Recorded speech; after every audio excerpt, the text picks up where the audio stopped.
माँ आ रही है। परी बेटा, अभी तक तुम इस कमरे में बैठी हो, चलो मेरे साथ बाहर सोने। परी बाहर क्यों सोएगी? हमारा कमरा है ना। हमारा नहीं, सिर्फ तुम्हारा। मैं तुमसे परेशान हूँ। और जब मैं इस कमरे में नहीं रहती तो मेरी बेटी क्यों रहे? इनफैक्ट मैं और मेरी बेटी इस घर में ही क्यों हैं? और तो ठीक है, अगर तुम मुझे छोड़ना चाहती हो तो छोड़ दो और मेरा घर भी छोड़ देना, पर मेरी बेटी मुझे दे देना। मैंने उसे जन्म दिया है और मैं नहीं चाहती कि मेरी बेटी एक ऐसे आदमी के साथ रहे जिससे अपनी शराब और सिर्फ अपने काम से मतलब हो, जो उसके लिए कभी वक्त ही ना निकाल पाए। मैंने अपनी जिंदगी के 10 साल तुम्हारे साथ ये बिताकर गुजार लिए कि कभी तो तुम मुझे समझोगे, समय दोगे। पर तुम्हारे पास कभी मेरे लिए समय ही नहीं निकला। कैसे समय दूं मैं तुम्हें? जब मेरे पास समय होता है उस समय तुम अपनी उस घटिया जॉब में बिजी रहती हो। अरे पैसे की कमी है क्या मेरे पास? क्यों नहीं छोड़ देती अपनी उस घटिया सी नौकरी को? और वैसे भी किसी की नौकरी करके तुम मेरे बच्चे को नहीं पाल सकती। और एक बात, कुछ पार्टी ऐसी होती है जिनके साथ उठना बैठना होता है, और अगर कभी कभी थोड़ी सी शराब पी लेता हूँ तो वो मेरी मजबूरी होती है। तुम ऐसे मत जताया करो जैसे मैं कोई नशेड़ी हूँ, और ये सब मैं हमारे लिए ही करता हूँ। निशा बस विक्रम का साथ और उसका प्यार चाहती थी, पर विक्रम अपने काम और दोस्ती यारी में इतना बिजी था कि ना वो अपनी बीवी को समय देता और ना ही अपनी 7 साल की बेटी परी को। परी अपने पापा के प्यार के लिए तरस रही थी, तो वहीं निशा और विक्रम की लड़ाई धीरे धीरे बढ़ने लगती है। और आज लड़ाई इस हद तक पहुंच जाती है कि वो दोनों एक दूसरे से अलग होने की बातें करते हैं। अपनी गलतियों को छुपाने के लिए प्लीज ये झूठ मत कहो कि तुम जो कुछ कर रहे हो हमारे लिए कर रहे हो, क्योंकि तुम जो भी करते हो ना उससे हम खुश नहीं हैं। और ये सब कुछ तुम हमारे लिए नहीं अपने लिए कर रहे हो, और इसलिए अब मेरा इस घर में तुम्हारे साथ रहने का दिल ही नहीं करता। दम घुटता है यहाँ मेरा। मेरा भी दम घुटने लगा है रोज की तुम्हारी इस फिजूल की बातों से। हाँ तो फिर ठीक है ना, हम अलग हो जाते हैं, तुम अपने रास्ते मैं अपने रास्ते। चलो परी बेटा, अब से तुम सिर्फ और सिर्फ मेरे साथ रहोगी। इतना बोलकर निशा परी को खींच कर ले जाने लगती है, पर तभी विक्रम परी को रोक लेता है। अपने माता पिता के बीच की लड़ाई देखकर परी डर जाती है।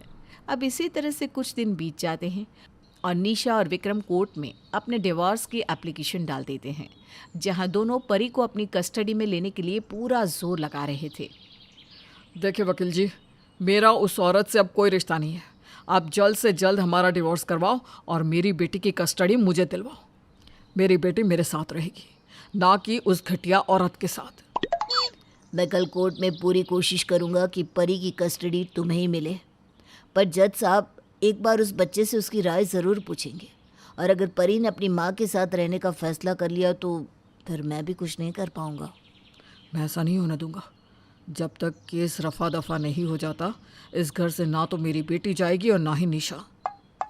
विक्रम अपनी बेटी के लिए कुछ भी कर सकता था, इसलिए वो निशा को भी घर छोड़कर नहीं जाने देता और उसे जैसे तैसे रोक लेता है। विक्रम और निशा के डाइवोर्स की बात आगे चल रही थी। कुछ ही दिनों में दोनों को कोर्ट जाना था, पर उससे पहले विक्रम के पास उसकी माँ का फ़ोन आता है। मेरे बच्चे, तू तो शहर जाकर भूल ही गया अपनी माँ को। पहले तो बहू फ़ोन भी कर लेती थी, पर कुछ दिनों से उसने भी फ़ोन करना बंद कर दिया है। मुझ बूढ़ी औरत के पास ज़्यादा समय नहीं है। मैं सोच रही थी अपनी बहू, बेटे और पोती से मिल लूँ। वो तेरे दूर के काका जी ना शहर आ रहे हैं, तो मैं भी उन्हीं के साथ आ रही हूँ।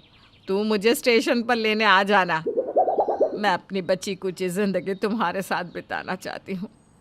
माँ, तुम ऐसा क्यों बोलती हो? तुम्हें कुछ नहीं होगा। अरे अभी तो तुम्हारी बहुत लंबी उम्र है, और मैं हर महीने पैसे तो भिजवा रहा हूँ इलाज के लिए। फिर यहाँ क्यों आना? बेटा, ये मेरी आखिरी ख्वाहिश है कि मरने से पहले मैं अपना कुछ समय अपनी बहू, बेटे और पोती के साथ बिताऊं और उनका हंसता खिलता परिवार देख सकूं। जब विक्रम को ये पता चलता है कि उसकी माँ की आखिरी ख्वाहिश उसका बसता हुआ घर है, तो वो अपनी माँ को कुछ नहीं बता पाता और निशा के पास जाकर हाथ जोड़कर कहता है, मैं जानता हूँ कि तुम मुझे अब नहीं झेल पा रही हो, पर मैं तुम्हारे आगे हाथ जोड़ता हूँ। कल माँ आ रही है, और जब तक माँ है तब तक इस घर में पहले की तरह रह लो। मैं अपने सामने अपनी माँ को मरता नहीं देख सकता। अगर उन्हें पता चला कि हम अलग हो रहे हैं तो प्लीज़ जब तक माँ यहाँ है छोटा सा नाटक कर लो, उन्हें कुछ पता नहीं चलना चाहिए। मैं तुम्हारी तरह नहीं हूँ। मैं किसी और के किए की सज़ा किसी और को नहीं देती। और अगर माँ जी तुम्हारी माँ है तो मेरी सास है। उन्होंने मुझे माँ से भी बढ़कर प्यार दिया है। मैं उनके लिए कुछ भी कर सकती हूँ। फिर कुछ दिन का नाटक क्या है। विक्रम के कहने पर निशा मान जाती है। अगले दिन जब उषा घर आती है तो विक्रम और निशा पहले की तरह अपनी माँ के सामने हंसी खुशी रहते हैं। पर उन दोनों के बीच का मनमुटाव कहीं ना कहीं उषा को नजर आ जाता है। ऐसे ही एक दिन जब पूरा परिवार साथ में खाना खा रहा था। पापा, आपको पता है आज मुझे बहुत अच्छा लग रहा है। आप दोनों आपस में लड़ भी नहीं रहे। कितने सालों बाद हम एक साथ आज खाना खा रहे हैं। दादी, आपको पता है? परी बेटा, दादी बहुत थक गई है और उनकी तबीयत भी खराब है ना।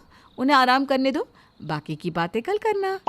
हाँ परी बेटा, जब तक हम कमरे में चल कर सोते हैं मम्मा भी आ जाएगी। सही कहा ना मैंने निशा, तुम आ जाओगी ना? इतना बोलकर विक्रम परी को लेकर अपने साथ जाता है। निशा सास को दवाई देकर हॉल में जाकर सो जाती है और जब उषा इस बारे में उससे पूछती है तो निशा बहाना मार देती है। अपने बेटे और बहू के बीच की दूरियां देखकर उषा को एहसास हो जाता है कि उनके बेटे बहू के बीच में कुछ तो सही नहीं चल रहा और इसलिए वो आसपास के लोगों से पूछताछ करती है। पूछताछ करने पर उसे पता चलता है कि उसके बेटे और बहू अलग होना चाहते हैं। ये सुनकर तो मानो जैसे उषा के ऊपर दुखों का पहाड़ टूट पड़ता है। मेरे बेटे बहू अलग होना चाहते हैं, इतनी बड़ी बात हो गई और मुझे पता भी नहीं चली। मैं अपने बेटे बहू को अलग नहीं होने दे सकती। मुझे कुछ भी करना पड़े, पर मैं उनकी गृहस्थी उजड़ने नहीं दूंगी।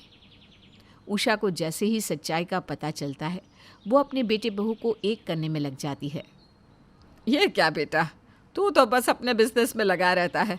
कभी इस पार्टी से मिलता है, कभी उस पार्टी से। अरे कभी अपनी माँ, बीवी, बच्चों को किसी पार्टी में लेकर गया क्या? थोड़ा टाइम घर में भी दे, बहू को भी अच्छा लगेगा और परी को भी, और तभी तुझसे लगाव बढ़ेगा। और बहू तू, जब पति इतना कमा रहा है तो नौकरी की क्या ज़रूरत है?